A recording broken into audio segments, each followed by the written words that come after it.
Hello friends, welcome to my channel.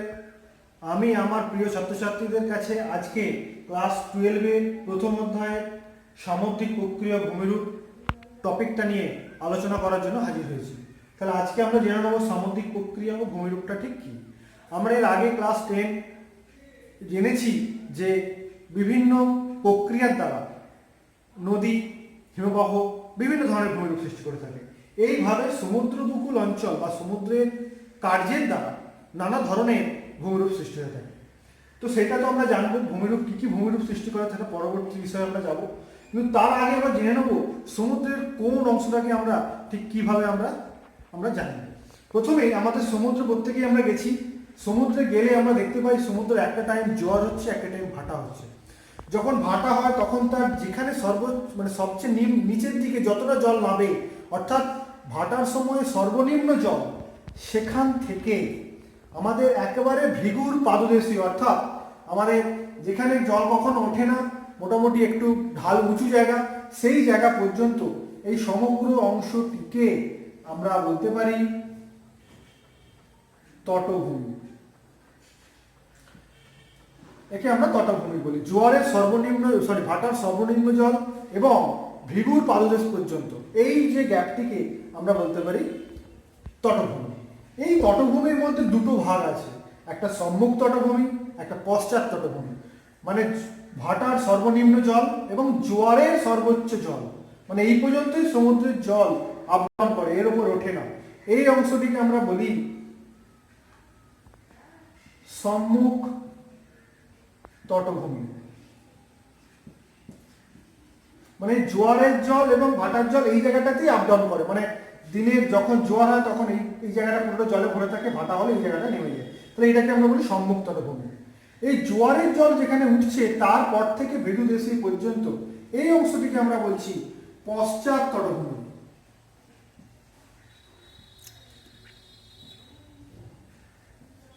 পশ্চাৎ তটভূমি বলবো। তাহলে এই সম্মুখ তটভূমি, পশ্চাৎ তটভূমি, এই জায়গাটায় কিন্তু আমরা জোয়ারের জল আমরা একটা মার্ক করে থাকি। সেই জায়গাটাকে আমরা বলতে পারি বারমূল। মানে সম্মুখ তটভূমি এবং পশ্চাৎ তটভূমির ঠিক মাঝের অংশটিকে আমরা বাম বলবো। আর আমরা যেখানে বললাম ভৃগুর পাদদেশীয়, ভৃগুর মানে যেই জায়গাটাতে আর জল উঠতে পারে না কখনোই কোনোভাবে, এবং একটা পর্বতের একটা ঢালু অংশ থাকে বা খাঁজ থাকে, সেই অংশটিকে আমরা বলতে পারি যে ভৃগু। ইংরেজিতে ক্লিফ বলা হয়, একে আমরা ভৃগু হিসেবে জানতে পারি। এইটা তো আমরা জানি, এবং তার সঙ্গে সঙ্গে আমাদের আরেকটি জিনিস মাথায় রেখে দেওয়া দরকার, যেটা হচ্ছে ভাটার সময় যে জায়গাটায় সর্বনিম্ন জল থাকে, অর্থাৎ ভাটার সময় নেমে গেলে যতটা জল থাকে, অর্থাৎ সম্মুখ তটভূমির বর্ডার লাইন থেকে মহিষোপানের শেষ প্রান্ত পর্যন্ত এই অংশটিকে বলা হয় থাকে পুরোদেশীয় তটভূমি। তো এইগুলোকে আমরা বলে থাকি পুরোদেশীয় তটভূমি বলে থাকি। এছাড়াও আমরা যেখানে আমাদের সমুদ্রের ঠিক পশ্চাৎ দিকে, অর্থাৎ পিছনের দিকে অংশটিকে আমরা সবসময় বলে থাকি উপকূল। মানে সেখানে আমাদের বসবাস থাকে বা মানব জাতির বসবাস থাকে, চাষাবাদ হয়, মানে পিছনে সমুদ্র যেখানে শেষ হচ্ছে তারপর একটি পাহাড় মতন থাকে, তার পিছনের অংশটিকে আমরা সবসময় উপকূল বলি। আর সমুদ্র আর উপকূলের মাঝখানে যে বাঁধ থাকে তাকে আমরা বলি উপকূল রেখা। তাহলে উপকূল এবং সমুদ্রের মাঝের যে অংশটিকে যে বিভেদ করে তাকে আমরা বলি উপকূল রেখা বলে থাকি। তো এইটাকে আমরা বলে থাকি সমুদ্রের বিভিন্ন অংশটিকে এই নামে আমরা জানি। এছাড়াও আমাদের জানতে হয় সৈকত কি, বা সেটাকে ইংরেজিতে বলে বিচ। বিচ মানে সমুদ্রের জল যেখানে ওঠানামা করে সেখানে নুড়ি, কাঁকড়, বালি ইত্যাদি সঞ্চিত হয়ে যে সমতল ক্ষেত্র তৈরি করে তাকেই আমরা বলে থাকি সৈকত বা বিচ, তাকে আমরা সৈকত বলে থাকি। তাহলে আমরা এইভাবেই সমুদ্রের যেখানে স্থলভাগের সঙ্গে মিশছে, আর এইটুকু অংশতেই বেসিক্যালি সমুদ্রের বিভিন্ন ধরনের ভূমিরূপগুলো গড়ে ওঠে। সেই জন্য আমরা মহিষোপানের শেষ অংশ থেকে উপকূল পর্যন্ত বা উপকূল এইটুকু অংশের মধ্যেই সমুদ্রের কার্যের দ্বারা নানারূপ কিন্তু ভূমিরূপ সৃষ্টি হয়। তো এইগুলো আমরা জানলাম মোটামুটি সমুদ্রের কোন অংশটিকে কি বলে, বেসিক্যালি মানে বহিঃশোভন থেকে, যেখানে আমরা এই সমুদ্রের বিভিন্ন ভূমিরূপগুলো সৃষ্টি হয় সেই অংশটুকু আমরা জানতে পারলাম। এবারে আমরা জেনে নেব সমুদ্রের কোন কোন কাজের দ্বারা এই ধরনের ভূমিরূপ তৈরি হয়। মূলত দুটো কাজের দ্বারা, একটা হচ্ছে সমুদ্র তরঙ্গ, আরেকটা হচ্ছে সমুদ্র স্রোত।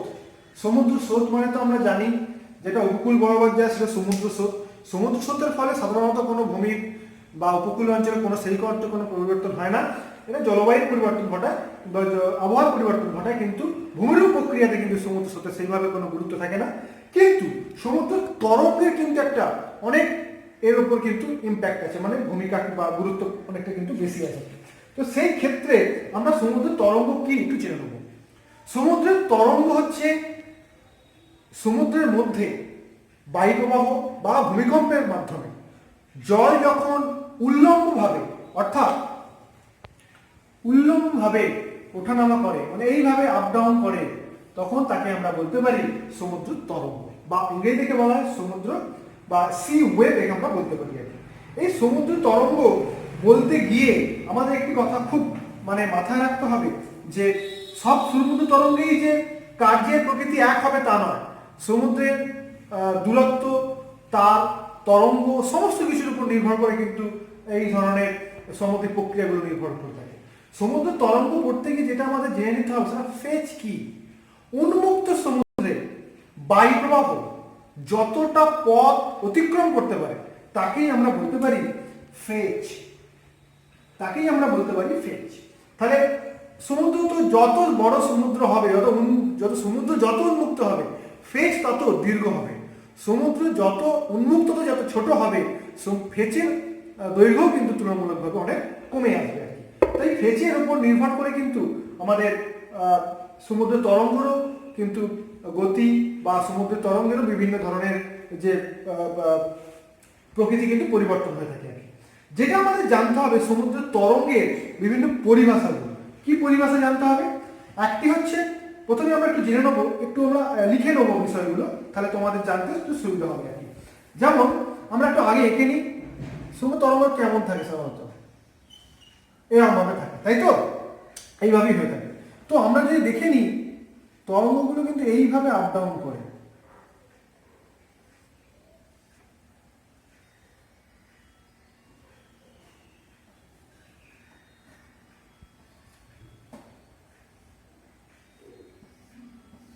এভাবেই থাকে এখানে। সমুদ্র তরঙ্গ দৈর্ঘ্য কাকে বলবো? প্রথমত বলবো তরঙ্গ দৈর্ঘ্য। তরঙ্গ দৈর্ঘ্য কি? এই যে দুটো তরঙ্গ শীর্ষ দেখা যাচ্ছে, দুটো ঢেউয়ের বা দুটো তরঙ্গ দেখা যাচ্ছে, এর মধ্যে যে গ্যাপটা থাকছে এটিকেই বলবো আমরা তরঙ্গ দৈর্ঘ্য। এবারে আমরা জানবো তরঙ্গ উচ্চতা কি। আমাদের স্বাভাবিক যে সমুদ্রের জলরাশি তার সঙ্গে তরঙ্গ শীর্ষের যে উচ্চতার যে বিভেদ, সেইটাকেই বলবো আমরা তরঙ্গ উচ্চতা। এবারে আমরা জানবো তরঙ্গ গতিবেগ।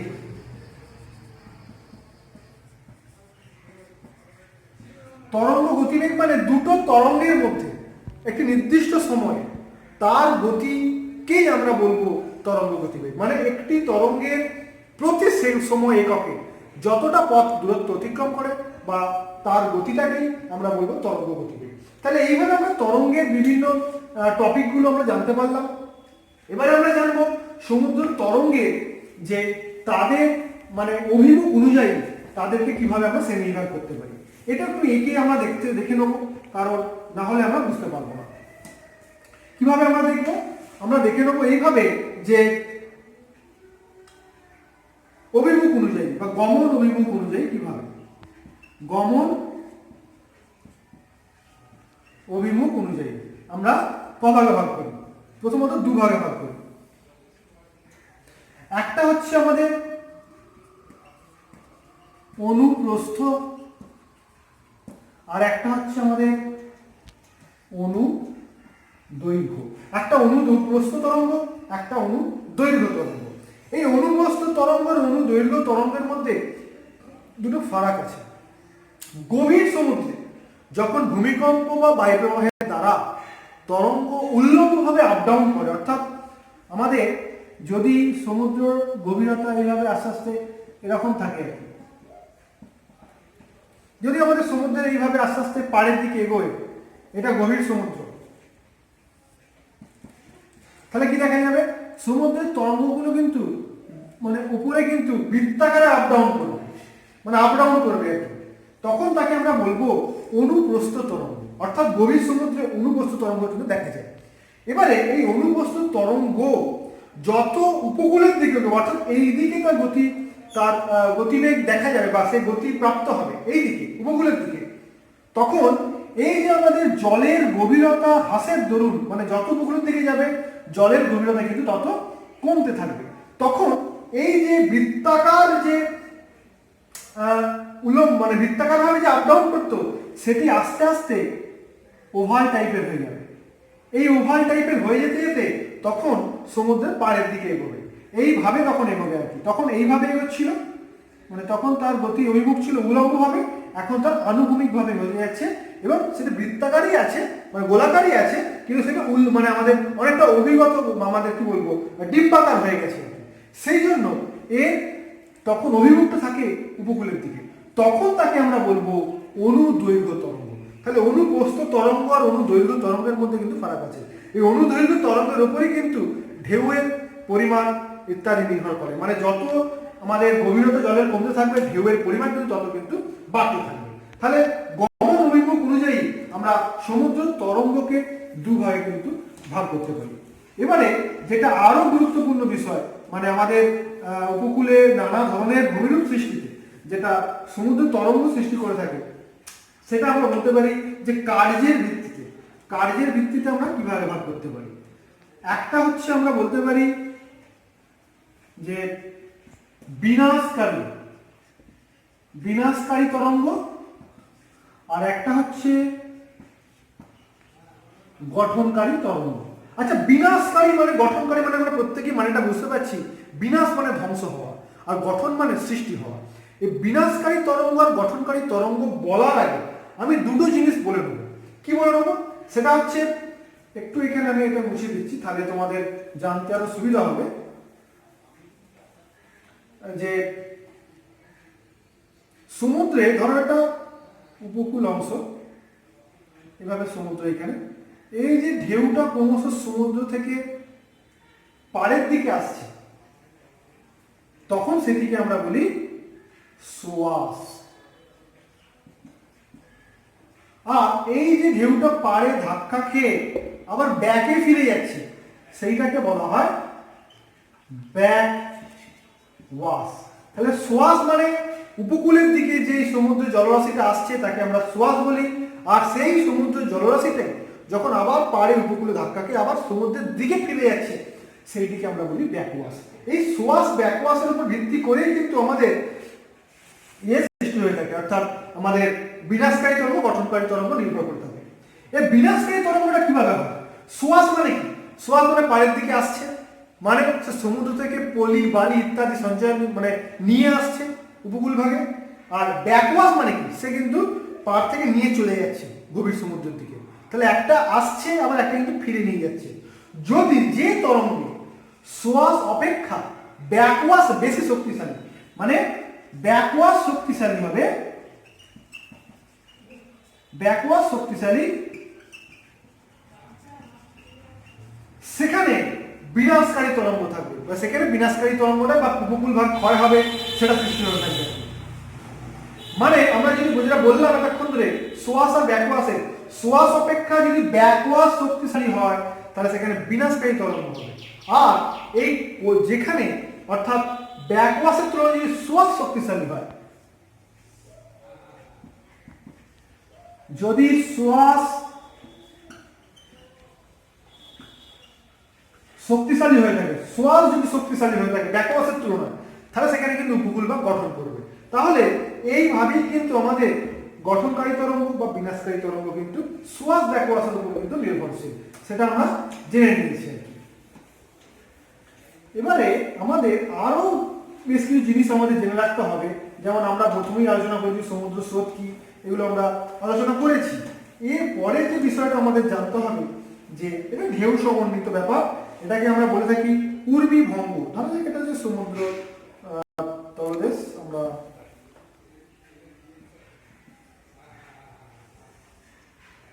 কি হয় সমুদ্রের ঢেউগুলো এইভাবে আসতে থাকে, এইভাবে ঢেউগুলো আসতে থাকে, তাই তো? আমরা জানি সমুদ্রের মধ্যে এইভাবে ঢেউগুলো আসতে থাকে। যখন পায়ের দিকে এগুলো, আমি যে জন্য বললাম অনুদৈর্ঘ্য তরঙ্গটা তোমাদের সঙ্গে যেটা কিছুক্ষণ তুলে ধরলাম, অনুদৈর্ঘ্য যত উপকূলের দিকে এগোবে তত কিন্তু সে জলটা কিন্তু ততটা বেশি জলতলের থেকে উপরের দিকে উঠতে থাকবে, এবং উপরের দিকে উঠতে গিয়ে যখন সে ভারসাম্য না রাখতে পেরে, অর্থাৎ যেটা আমি দেখাচ্ছি তোমাদের, মানে উপরে জলটা উঠলো, সে যখন ভারসাম্যটা না রাখতে পেরে সাপের ফনার মতন এইভাবে নিচের দিকে ঝুঁকে পড়ে যাচ্ছে সমুদ্রের জলটা, সেই দিকে তখন আমরা বলবো উর্মি ভঙ্গ।